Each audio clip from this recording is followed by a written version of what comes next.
नाशिकमधील कुंभमेळ्यासाठी उपमुख्यमंत्री शिंदेंची वेगळी बैठक। शिंदेंच्या बैठकीला मंत्री दादा भुसे उपस्थित असणार आहेत। शिंदेंनी आयोजित केलेल्या बैठकीला मंत्री महाजन मात्र अनुपस्थित असतील। याआधी कुंभमेळ्यासाठी गिरीश महाजनांनी बैठक घेतली होती। महाजनांनी घेतलेल्या बैठकीला मंत्री दादा भुसे गैरहजर होते।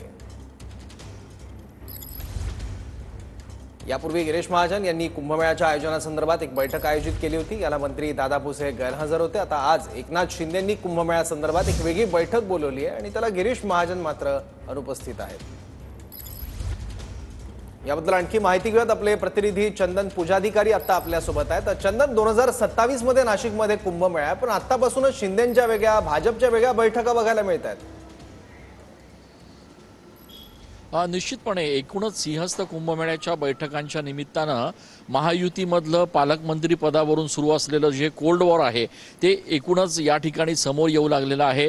आपल्याला माहिती आहे की सिंहस्थ कुंभमेळ्याच्या बैठकीला खरं तर पालकमंत्री यांचं अध्यक्षस्थान असणं आवश्यक आहे, मात्र नाशिकचा पालकमंत्री अद्यापही निश्चित झालेला नाही आहे आणि त्यामुळे काही दिवसांपूर्वी स्वतः मुख्यमंत्री देवेंद्र फडणवीस यांनी मुंबईमध्ये बैठक बोलावली होती।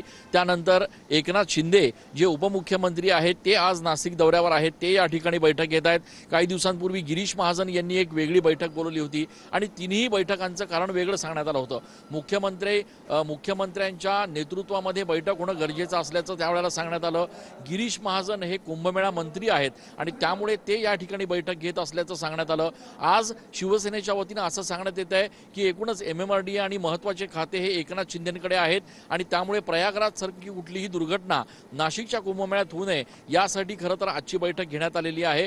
एकूणच कारण जरी तिन्ही पक्षांच्या वतीनं वेगवेगळे सांगण्यात आले असले तरी प्रत्यक्षात मात्र नाशिकच्या पालकमंत्री पदावर या निमित्तानं सगळ्याच पक्षाचा दावा जो आहे तो या ठिकाणी बघायला मिळतोय। काही वेळापूर्वी TV9शी बोलताना भाऊसाहेब चौधरी जे शिवसेनेचे सचिव आहेत त्यांनी या ठिकाणी वक्तव्य केलं की आमचा नाशिकच्या पालकमंत्री पदावरचा दावा कायम आहे। कार्यकर्त्यांची तशी इच्छा आहे की नाशिकचं पालकमंत्री पद आपल्याला मिळावं आणि त्यामुळे या पालकमंत्री पदाच्या एकूणच कोल्ड वॉरच्या मागे अशा पद्धतीच्या बैठका लावल्या जात आहेत का असा संभ्रम आता अधिकाऱ्यांमध्ये देखील निर्माण झालेला आहे। मात्र कारण काही असलं तरी या बैठकांच्या मागे नाशिकच्या पालकमंत्री पदावरचा आपला दावा हेच महत्त्वाचं कारण असल्याचं आता बोललं जात आहे आणि त्या अनुषंगानं नाशिकमध्ये एकनाथ शिंदे यांची आज बैठक घेण्यात येणार आहे।